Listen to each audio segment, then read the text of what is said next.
अगर आपके घर में कोई भी स्टूडेंट है, स्कूल का, कॉलेज का, या फिर आप किसी भी हिस्ट्री टीचर को जानते हैं, तो ये वीडियो प्लीज़ उनको ज़रूर दिखाइएगा।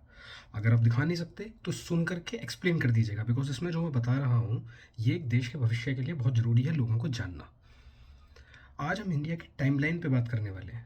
बीच में मैंने वीडियोस बनानी छोड़ दी थी क्योंकि वीडियोस एडिट करने में और जो एक क्वालिटी मेंटेन करने में जो टाइम लगता है, ये मैं मैनेज नहीं कर पा रहा था। पर अब मैंने सोचा क्वालिटी की भाड़ में कंटेंट की क्वालिटी होनी चाहिए। वीडियो की क्वालिटी मैटर नहीं करती, अगर कंटेंट अच्छा होगा तो लोग देखेंगे, ऐसा मेरा भरोसा है। नहीं भी देखेंगे तो मैं बनाता रहूँगा। अब ये टाइमलाइन की अगर मैं बात करूँ तो पूरी टाइमलाइन में आप अगर हिस्ट्री के किसी स्टूडेंट को पूछेंगे कि भाई हमारी हिस्ट्री में सबसे इंपॉर्टेंट इवेंट क्या हुआ था, वो आपको एक पॉइंट पे कह देगा मुगल एम्पायर या 1857 का रिवोल्ट। पर हमारी जो हिस्ट्री है वो आर्कियोलॉजिकल एविडेंस के हिसाब से एटलीस्ट 10 से 12 हज़ार साल पुरानी है। और नए नए जो भीमबेटका केव्स में जो एविडेंसेस मिल रहे हैं उसके हिसाब से तो शायद और ज़्यादा पुरानी है। और ये मैं हमारे जो आर्कियोलॉजिस्ट हैं, साइंटिफिक डिस्कवरी हैं, जो फॉरेन स्कॉलर्स हैं, उनके हिसाब से बता रहा हूँ। अगर हमारे वेद पुराणों के और कहानियों के और जीनोलॉजी के हिसाब से जाने लगेंगे तो और पुरानी है। ये तो एक वेल एक्सेप्टेड फैक्ट है, जो कि मतलब पूरी दुनिया में एक्सेप्टेड फैक्ट है कि 10 से 12 हज़ार साल से तो हमारी सिविलाइजेशन कंटिन्यूसली चल रही है। पर उसमें क्यों 100-200 साल पर ही ज़्यादा फोकस किया जाता है, इस पे आज मैं बात करने वाला हूँ। और आपको कुछ ऐसे फैक्ट्स बताऊंगा जिससे कि आपको पता ही नहीं होगा कि भाई हमारी हिस्ट्री में ऐसा भी कुछ हुआ था, या हम अभी तक अनजान क्यों थे इस चीज़ से। और मैं भी जब एक स्टूडेंट था मुझे भी नहीं पता था, और मैं एक बहुत क्यूरियस स्टूडेंट था जो कि हिस्ट्री में बहुत ज़्यादा इंटरेस्ट लेता था। उसके बावजूद मुझे कभी नहीं पता था ये। उस टाइम पे अगर मुझे कोई बताने वाला होता तो आज मेरा जो पूरा थिंकिंग पैटर्न है, मेरा जो डेवलपमेंट है, वो बिल्कुल अलग तरीके से हुआ होता। क्योंकि मुझे फिर ज़्यादा गर्व होता अपने देश पे और मेरा जो पूरा बिहेवियर है वो चेंज हो जाता। इसलिए मैं कह रहा हूँ, अगर ये टाइमलाइन कोई भी हिस्ट्री टीचर अगर अपनी क्लास में 10 मिनट लेके समझा देगा अपने स्टूडेंट्स को तो बहुत फ़र्क पड़ेगा। हमारी जो टाइमलाइन इंडिया की शुरू होती है, जिसके एविडेंसेस ढंग से मिलना शुरू होते हैं, आर्कियोलॉजिकल एविडेंस, हालांकि बहुत ख़राब काम किया गया हिस्टोरियंस और आर्कियोलॉजिस्ट द्वारा, इसमें बहुत बायस्ड काम किया गया है, बट फिर भी जो मिला है मैं केवल उसको साइंटिफिक चीज़ को लेकर मानूंगा। 100-150 साल का इधर उधर हो सकता है क्योंकि अलग अलग सोर्सेज से अलग अलग इन्फॉर्मेशन मिलती है। तो तकरीबन 7000 BC, मतलब अब से 10,000 साल पहले का हमारा सिविलाइजेशनल आर्कियोलॉजिकल एविडेंस हमको मिलना शुरू होता है। उसके बाद तकरीबन 3,500 साल पहले वैदिक एज शुरू होती है। अब ये साइंटिफिक एविडेंस के हिसाब से है, हिंदू मान्यता के हिसाब से पुराना है। 3,500 साल पहले उनका ऐसा मानना है कि वेद लिखे गए थे और हमारा जो वैदिक सोसाइटी है, हवन होना और ये सारे रिचुअल्स होना, ये शुरू हुआ था। तकरीबन 2600 साल पहले महाजनपद, जिसमें कोसाला, मत्स्य और आपके हस्तिनापुर, इस टाइप के जो महाजनपद थे, मतलब जो किंगडम्स थे, वो बड़े बड़े होने लगे थे। बड़े बड़े किंगडम्स थे जो आपस में लड़ते थे, उनका टाइम आ गया था। फिर तकरीबन 2200 साल पहले आपका मौर्यन एम्पायर आया, अशोक। अब हमारी हिस्ट्री हड़प्पन सिविलाइजेशन, जो कि तकरीबन 4000 साल पहले थी, सिंधु सभ्यता इसको कहते हैं, सब तो सिंधु सभ्यता, वहाँ से सीधा मौर्यन पे आती है। बीच में महाजनपद के बारे में एक चैप्टर या थोड़ा बहुत डिस्कशन होता है, सीधा मौर्यन पे। अब ये जो है ना, तकरीबन 2000 साल है, मौर्यन से लेके अब तक 2000 साल, और हड़प्पन से लेकर के मौर्यन तक 2000 साल। और ऐसा नहीं है इसके बारे में हमारे पास एविडेंसेस नहीं है, आर्कियोलॉजिकल एविडेंस नहीं है, लिटरेरी एविडेंस नहीं है, इंस्क्रिप्शंस नहीं है। बहुत एविडेंस है। एक तो उसको ढंग से कंपाइल नहीं किया गया, ढंग से ढूंढा नहीं गया है, और जो ढूंढ मिल भी गया है उसको पढ़ाया नहीं जा रहा है। तो अगर आपके मौर्यन से लेके अब तक इतना इंपॉर्टेंट है, तो हमारी जो एक ग्लोरियस हिस्ट्री है 2000 साल की, इसको क्यों नहीं पढ़ा रहे हो आप? क्यों इसको कम्प्लीटली इग्नोर कर दिया गया है? क्योंकि ये हमारी अच्छी सिविलाइजेशन को, हमारे जो गोल्डन पीरियड है उसको दिखाता है, हमारी जो एक अचीवमेंट्स हैं उनको दिखाता है। जानबूझ के छुपाया जा रहा है इसको। उसके बाद पोस्ट मॉडर्न में हम आ जाते हैं, तो आपका फिर गुप्ता एम्पायर आता है लगभग 1700 साल पहले। अगेन 100-150 साल इधर उधर हो सकता है क्योंकि अलग अलग स्कॉलर्स अलग अलग डेट्स बताते हैं। तो आप क्रोनोलॉजी पे जाना, क्रोनोलॉजी बिल्कुल सेट मिलेगी और इंटेंट बिल्कुल सेट मिलेगा।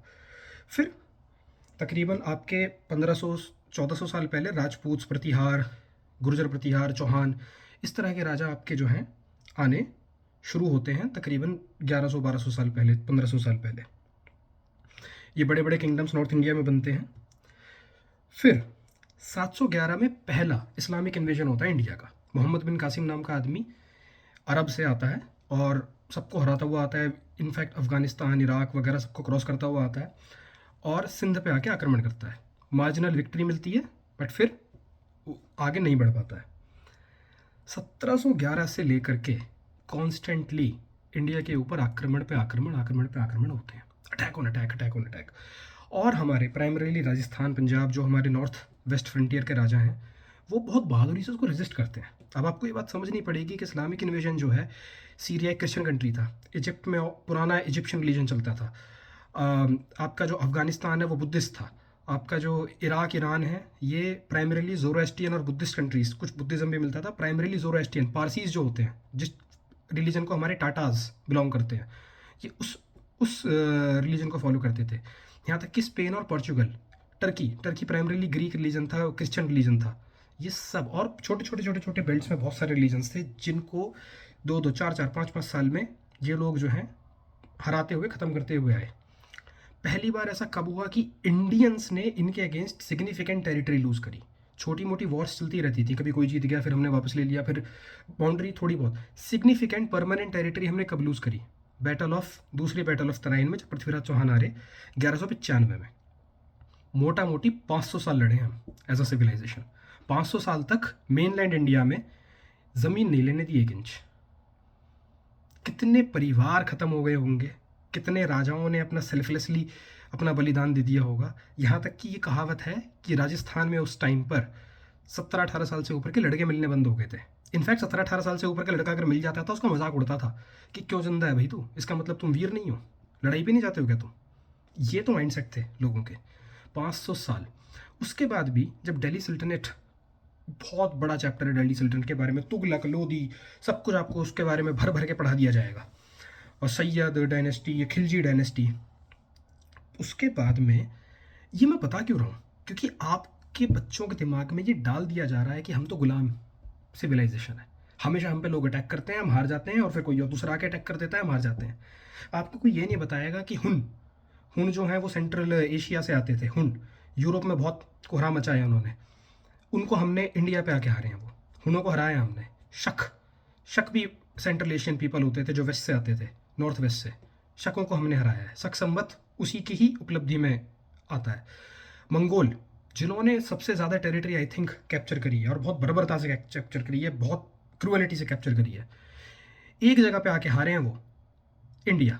हराया अलाउद्दीन खिलजी ने, आई एक्सेप्ट इट, बट वो एक जगह आके हारे हैं, इंडिया। तो आपके जो अचीवमेंट्स हैं उनको बताया ही नहीं गया है, और बच्चों के दिमाग में जब ये चीज़ आ जाती है ना कि हम तो गुलाम देश हैं, हमारे तो गुलाम सिविलाइजेशन है, they are not proud of themselves.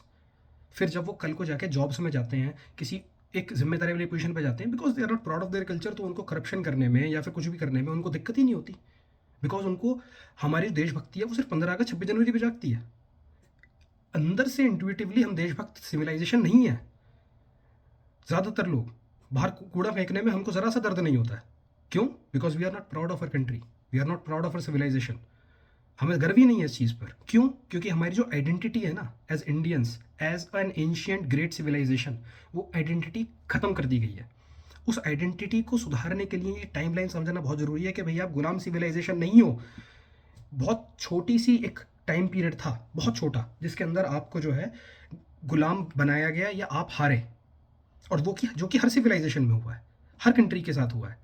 Germany ने, नेपोलियन ने कितने देशों को हराया। उसके बाद हम थे दिल्ली सल्तनत पे। अब दिल्ली सल्तनत के टाइम पे हम टेरिटरी लूज़ कर गए हैं कुछ, पर अभी भी जो मेन ज़्यादा बड़ी पावर्स है वो हिंदू किंगडम्स के पास है। राजस्थान में राणा कुंभा सबसे बड़े किंग हैं वहाँ के, वो कुंभलगढ़ फोर्ट बना रहे हैं जो कि ग्रेट वॉल ऑफ चाइना के बाद सबसे लंबी दीवार है इंडिया की, वो कीर्ति स्तंभ बना रहे हैं, एक आर्किटेक्चरल मार्वल है जो कि आज भी शायद बनाना मुश्किल होगा। कोई हारा हुआ किंग या गुलाम किंग बनाएगा ये सब? अपने आप में उनकी पावर है। He is not even concern about Delhi में कौन सैयद राज कर रहा है, कौन कर रहा है, लोधी है, उनको फ़र्क भी नहीं पड़ रहा है। आगे राणा संगा महाराणा प्रताप के दादा जिनकी बात हम करते हैं, जब वो थे, इब्राहिम लोधी दिल्ली के तख्त पे बैठा हुआ था। इब्राहिम लोधी को 2 बार हराया उन्होंने। फिर बाबर ने आके इब्राहिम लोधी को हराया, फिर बाबर से उनकी लड़ाई हुई है, बाबर से भी उनकी छोटी लड़ाई हुई है, फिर बाद में खानवा के युद्ध में वो हारे हैं। राणा हमीर देव चौहान, खिलजी को बंदी बना के रखा था। एक अलाउद्दीन खिलजी का टाइम एक मैं ऐसा बोलूँगा बीच में पूरे दिल्ली सल्तनत में जिसमें मेजॉरिटी ऑफ इंडिया पे एक बाहरी आदमी का कब्जा था। अदरवाइज नीचे विजयनगर एम्पायर है, उसके साइड में चोलाज वगैरह किंगडम्स हैं। साउथ इंडियन किंगडम्स पे थोड़ी कम बात कर रहा हूँ क्योंकि हिंदी में वीडियो बना रहा हूँ। ये जो वीडियो है ये मेनली नॉर्दर्न ऑडियंस के लिए है। तो साउथ में आपके ग्रेट एम्पायर्स हैं, आपके गजपति एम्पायर बैठा हुआ है उड़ीसा में, जो कि पूरा बंगाल वगैरह में जिसने अपना कल्चर फैलाया, और आपके जो जगन्नाथ टेम्पल, जो कृष्णा वाला जो पूरा कल्चर, जगन्नाथ कल्चर वाला जो दिखता है, ये गजपति ने फैलाया है। नॉर्थ ईस्ट में अहोम्स बैठे हुए हैं, जिनको कभी भी, जिन्होंने longest ruling, one of the longest ruling dynasty है, कभी भी उनको कोई हरा नहीं पाया है। असामीज और पूरे नॉर्थ ईस्ट एरिया में उनका इन्फ्लुएंस था। आपके पहाड़ी राजा हैं, कटोच राजा हैं पहाड़ के, हिमाचल वगैरह के, जो कभी नहीं हारे, और पूरे के पूरे राजस्थान पे तो कभी कब्जा रहा नहीं। इवन जब मुस्लिम पावर पीक पे थी आपकी अकबर के टाइम पे, तब भी इतना सा मेवाड़ उसके सर पे कलंक की तरह था। और आपको हल्दी घाटी पढ़ा दिया जाता है, आपको देवेर का युद्ध नहीं पढ़ाया जाता, जो हल्दी घाटी के थोड़े दिन बाद था। देवेर में राजपूतों ने मारा है ढंग से, लट्ठ से मारा है उनको, नहीं पढ़ाया जाएगा, किसी को पता ही नहीं होता, मुझे नहीं पता था। I was very proud of my history, my culture as a student. न कभी, क्योंकि जब मैं पढ़ रहा था तब इंटरनेट इतना ईजी एक्सेसिबल नहीं था, महंगे रेट्स होते थे, था, पर इतना ईजी नहीं था कि आपको पूरा टाइम 24 घंटे एक्सेस है। किताबों में ढूंढते थे, लाइब्रेरी में कुछ मिलता ही नहीं था। वही गिनी चुनी किताबें, the great Akbar the great, और ये वो, ज़्यादा से ज़्यादा अशोक के ऊपर आपको किताब मिल जाएगी। ये छोटी छोटी डिटेल्स इनके बारे में पढ़ने के लिए कोई सोर्सेज नहीं थे, पर आज हैं, पर लोग पढ़ना नहीं चाहते हैं, क्योंकि उनको पता ही नहीं ऐसा कुछ एग्जिस्ट भी करता है। जिस चीज़ के बारे में आपको पता ही नहीं है, उसके बारे में आप पढ़ोगे कहाँ से? तो इसके बाद बाबर आया। बाबर अगेन बहुत ज़्यादा कुछ नहीं कर पाया है, एक सिग्निफिकेंट पोर्शन पे उसने कब्जा किया, पर उसका बेटा हुमायूं, उसको भागना पड़ गया। फिर शेर शाह सूरी वगैरह हैं, पर इस टाइम पे भी आपके सेंट्रल इंडिया में, राजस्थान में, पहाड़ों पर ऐसे राजा हैं, पॉकेट्स हैं जो रेजिस्ट कर रहे हैं, उनका पूरे पे कब्जा कभी नहीं हुआ। फिर एक 3 पीढ़ी में मैं कहूँगा कि कहीं ना कहीं लगभग पूरे इंडिया पे, मेजोरिटी ऑफ इंडिया पे इन लोगों का कब्जा रहा है। अकबर, हुमायूं, अकबर, जहांगीर, शाहजहां, और कहीं ना कहीं औरंगज़ेब। औरंगज़ेब का रेंज जैसे जैसे ख़त्म होता गया, मराठा एम्पायर फैलता गया। मराठा एम्पायर इतना बड़ा हुआ, और आपको ये चीज़, बहादुर शाह जफ़र एक इनसिग्निफिकेंट फिगर, आपको भगवान जाने क्यों पढ़ाई जाती है। 1857 के जो रिबेलियन था, उसमें मुगलों से भारत नहीं छीना था अंग्रेज़ों ने, मराठों से छीना था। मराठे थे जो कि पूरा भारत कंट्रोल कर रहे थे उस टाइम पर। तो आपके ये अकबर, जहांगीर, शाहजहां, औरंगज़ेब, ये लगभग 150 साल थे ये चारों। उसके बाद भी चलो थोड़ा बहुत मान लेते हैं, थोड़ा बहुत पहले का मान लेते हैं। और आपका खिलजीज में कुछ 1-2 स्ट्रॉन्ग रूलर्स थे, अलाउद्दीन जैसे। 100, मैं कुल मिला के 250 साल मांग लेता हूँ। आपकी 10,000 साल की हिस्ट्री में 250 साल आप कह सकते हैं। हाँ, और उसके बाद क्या नाम है, ये 150 साल खिलजी और आपके मुगल्स, और 100 साल का आपका अंग्रेज़ों का। अंग्रेज़ भी पहले स्ट्रगल ही कर रहे थे, 1857 के बाद इनका ढंग से पूरे इंडिया पे काबू हुआ है। 1857 से लेके 1947 तक 90 साल होते हैं, मैं 100 लगा लेता हूँ, क्योंकि कैप्चर तो उन्होंने पहले से ही करना शुरू कर दिया था चीज़ों को। 250 साल आपकी सिविलाइजेशन 10,000 साल में 250 साल गुलाम रही है, 250। और अगर यही बात करनी है कि भाई गुलाम तो आप रहे हो, इसमें क्या बात है, तो भाई इंग्लैंड को देख लो, जो कि कॉन्करर सिविलाइजेशन मानी जाती है। सारी दुनिया पर राज किया इन लोगों ने, अंग्रेज़ों ने। पहले एंग्लो सेक्शंस थे, नॉर्मन्स आए, वाइकिंग्स आए, रोमन्स ने इन पर कब्जा किया है। अभी जो रॉयल फैमिली है, बाद में विंडसर फैमिली है, जो कि जर्मनी को बिलोंग करती है। नॉर्मन्स फ्रेंच स्पीकिंग थे, सबसे पहले सेल्टिक होते थे, सेल्टिक ट्राइब्स।